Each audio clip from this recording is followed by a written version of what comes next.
Halo teman pemilih, dimanapun kalian berada, kembali lagi dengan kami dari podcast Bisa Pemilu, bicara seputar pemilu KPU Kabupaten Kampar. Mungkin teman pemilih agak kebingungan ya di awal ya, kenapa ini hostnya kok berganti-ganti ya, kemarin siapa, hari ini siapa. Nah, teman pemilih, ini itu merupakan ide yang cemerlang dari Ibu Kadif SDM Parmas KPU Kampar, Bu Imelda Sapitri. Beliau memberikan sebuah ide bahwa setiap orang di KPU Kampar, terutama sekretariat, diberikan kesempatan untuk memperlihatkan bagaimana caranya menjadi host. Sekali juga kita belajar meningkatkan kapasitas SDM di KPU Kabupaten Kampar. Kita langsung saja lah ya, kita tidak terlalu panjang untuk mukadimah. Perkenalkan, nama saya Al Ghazali, staf dari subbagian teknis dari KPU Kabupaten Kampar. Kali ini kita akan membawakan sebuah tema, yaitu bagaimana pekerjaan Divisi Teknis Penyelenggaraan Pemilu di KPU Kabupaten Kampar, dengan pembicara yang sudah ada di sebelah saya. Assalamualaikum Bu Nuraini. Waalaikumsalam Ya, Al Ghazali. Ya, terima kasih Al Ghazali. Selamat pagi teman pemilih. Perkenalkan, saya Nur Aini. Saya ada sebagai Ketua Divisi Teknis Penyelenggaraan di KPU Kabupaten Kampar. Saya di sini sebagai Ketua Divisi Teknis Penyelenggaraan untuk periode pertama. Kebetulan saya menjabat sebagai Ketua Divisi Teknis Penyelenggaraan. Ini adalah salah satu cita-cita saya sebelumnya, karena sebelumnya saya ini adalah anggota PPS. Jadi sebelumnya saya itu menjadi penyelenggara dimulai dari desa, begitu ya Al Ghazali. Jadi kalau untuk usia, umur saya sekarang sudah menjelang ke 43 tahun. Tidak terlihat seperti itu Bu ya? Ya, 43 tahun. Jadi kayak 34 tahun Bu. 34 tahun, terima kasih Al Ghazali.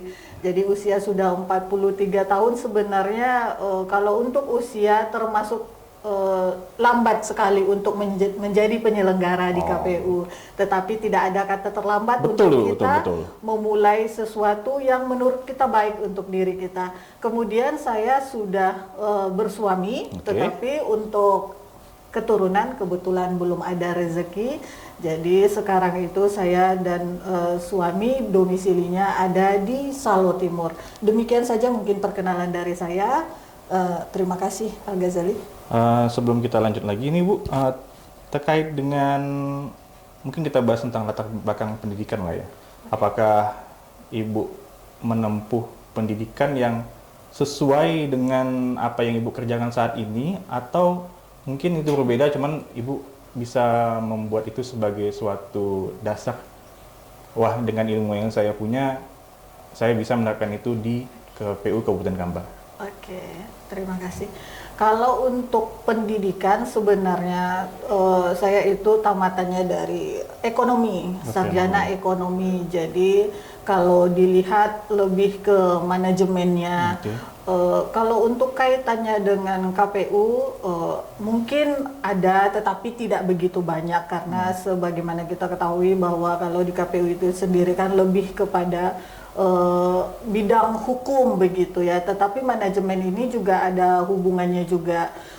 Kalau pendidikan itu menurut saya bagaimana kita lebih banyak belajar. Kalau kita berdasarkan pendidikan untuk menggapai cita-cita, kemungkinan itu kita tidak bisa mencari sesuatu yang beda dengan pendidikan yang kita sudah tempuh. Jadi kalau untuk SE saya sendiri bisa juga saya bawa di KPU. Bagaimana cara kita mengatur manajemen pekerjaan kita sendiri, dan untuk bagaimana kita mengatur pola manajemen kita bersama dengan tim kerja kita, mungkin seperti itu. Oke Bu, kita balik lagi ke pertanyaan Bu ya. Oke Al. Kita akan coba kulas lagi kembali terkait dengan sebenarnya divisi penyelenggaraan teknis penyelenggaraan pemilu ini itu apa aja sih tugas pokok dan fungsinya berdasarkan aturan yang berlaku di KPU, Bu? Ya. Untuk teknis penyelenggaraan itu sebenarnya itu kalau untuk di KPU bisa dikatakan sebagai jantungnya KPU. Karena kegiatan yang semuanya itu ada di teknis penyelenggaraan. Yang dikatakan teknis penyelenggaraan itu tugasnya adalah dimulai dari kita pada saat pencalonan, pada saat penghitungan suara, rekapitulasi suara sampai dengan penetapan calon itu semuanya ada di teknis penyelenggaraan.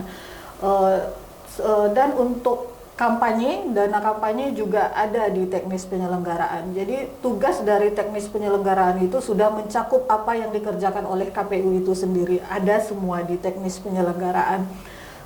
Kalau untuk sekarang ini pada saat non tahapan yang rutin kita laksanakan itu ada di data partai politik, pemutakhiran data partai politik.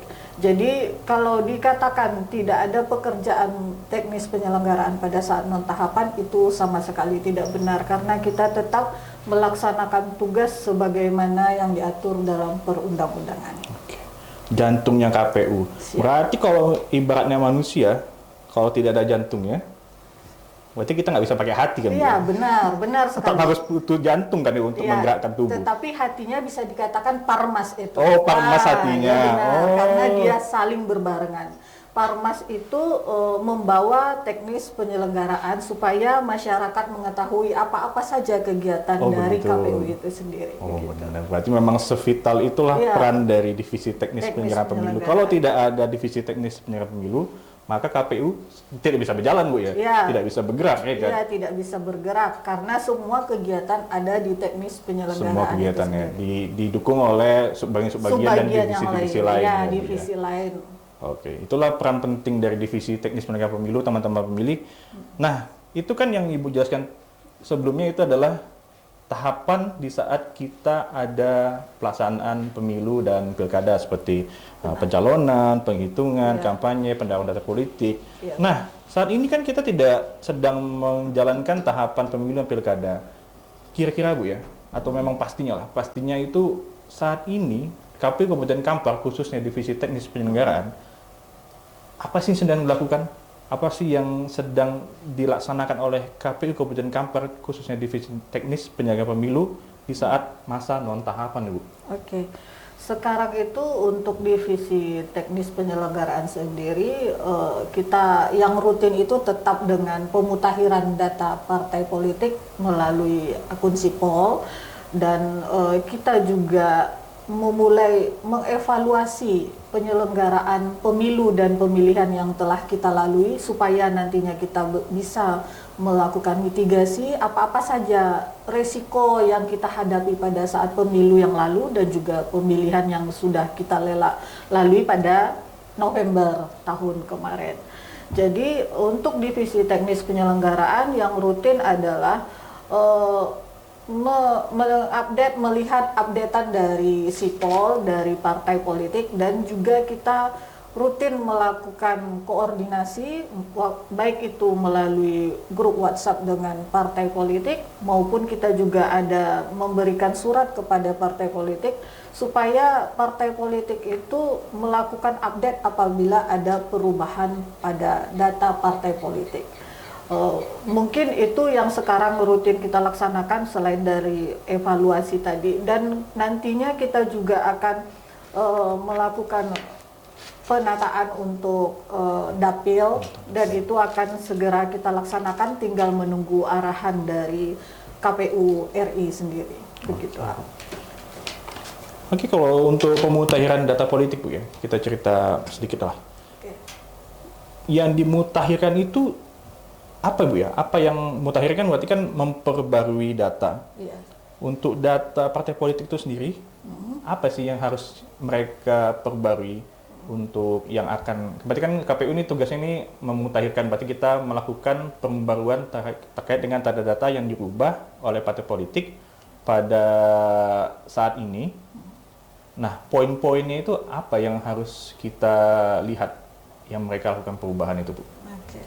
Ya, jadi sebenarnya pemutakhiran data politik itu, data partai politik itu kan ada kewenangannya ada di partai politik itu sendiri.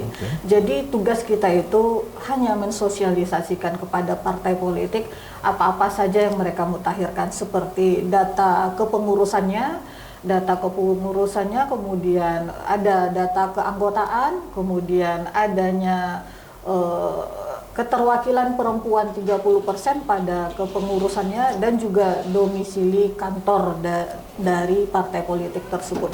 Jadi 4 poin inilah yang kita lihat pada aplikasi Sipol.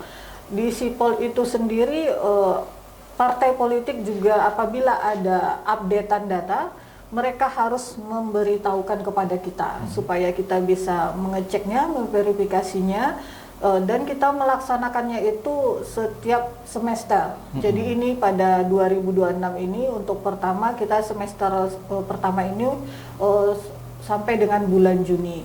Jadi kita juga rutin memberitahukan kepada partai politik supaya melakukan update apabila ada perubahan pada data partai politik.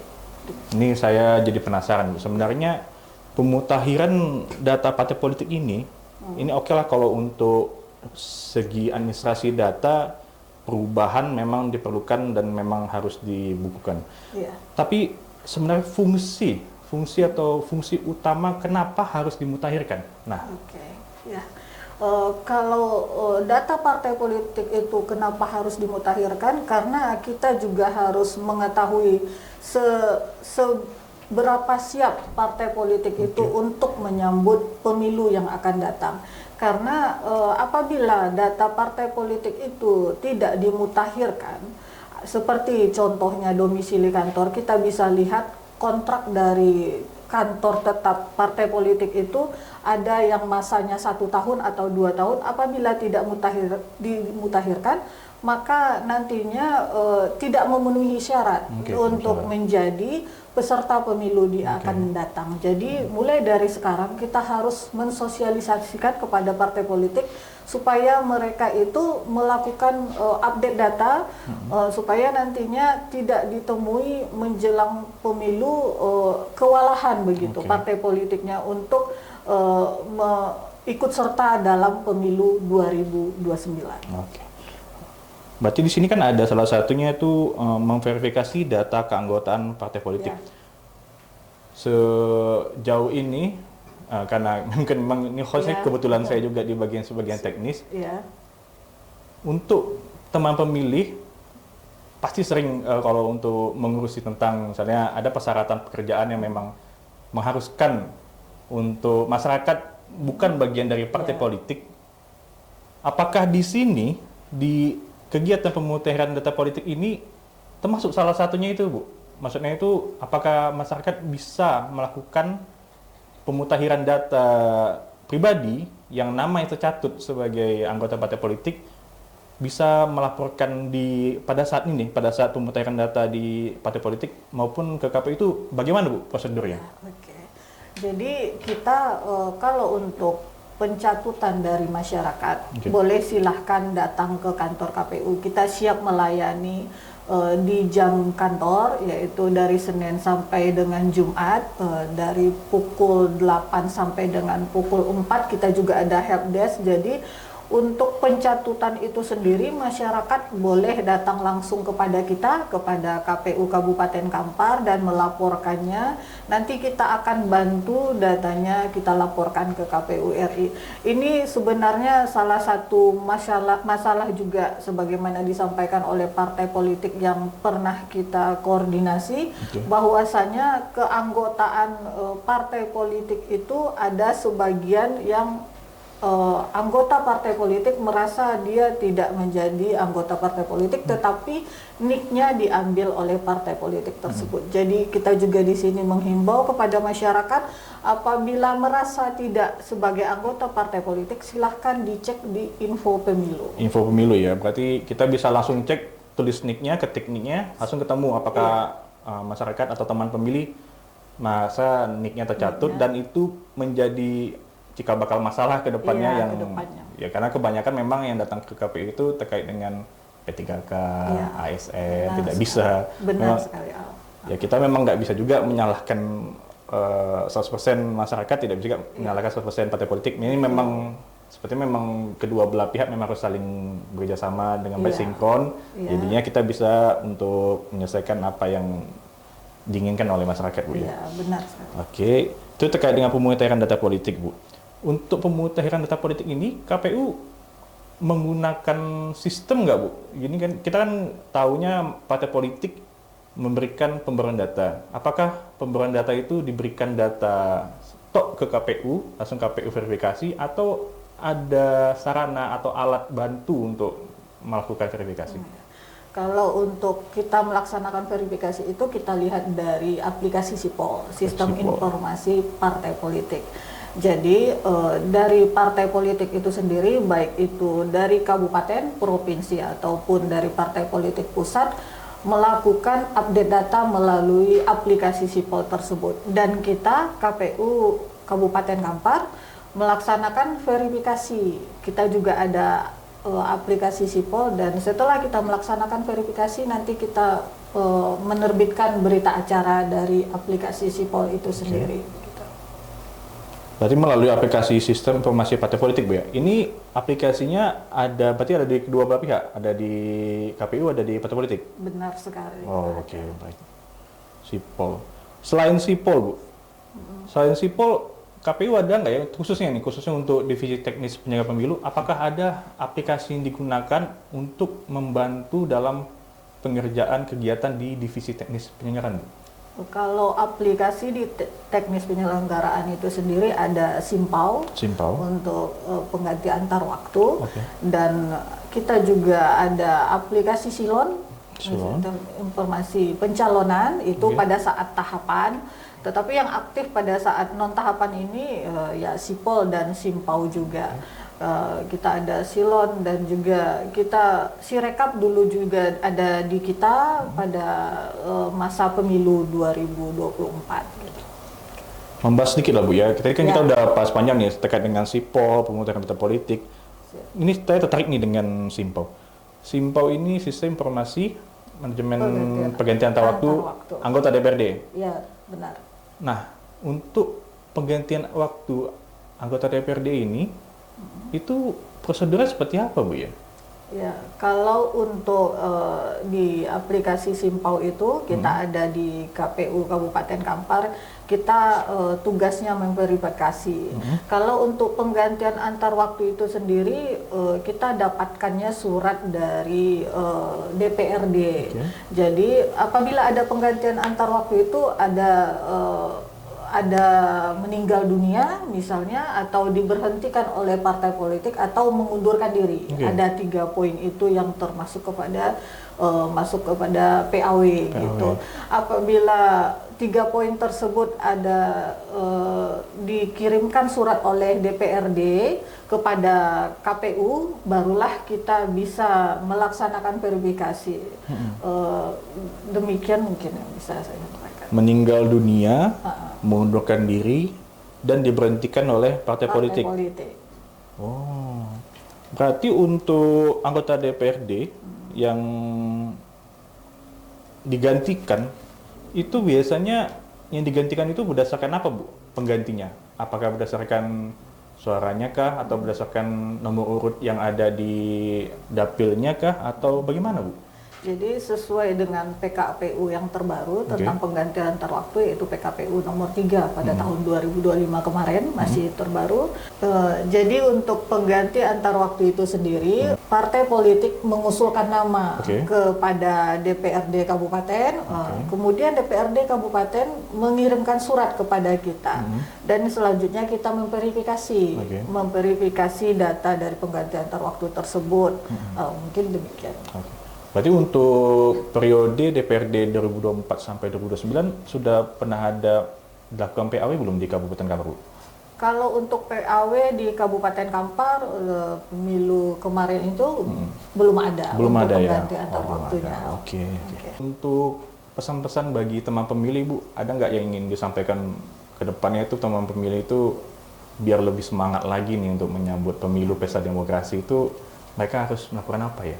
Pesta demokrasi. Ya, untuk teman pemilih, dari kita bagi yang adik-adik yang sudah pada usia 17 tahun dan belum memiliki KTP, silahkan membuat KTP. Bagi yang sudah, nanti segera cek NIK-nya apakah sudah termasuk kepada daftar pemilih tetap. Karena kita juga berharap untuk pemilu yang akan datang, partisipasi dari masyarakat untuk pemilu itu lebih meningkat daripada yang lalu. Dan untuk partai politik sendiri, ini dari Divisi Teknis Penyelenggaraan, kami berharap semua aturan yang telah ditetapkan agar dilaksanakan dengan baik supaya nantinya tidak kewalahan pada saat ingin mendaftar menjadi peserta pemilu yang akan datang.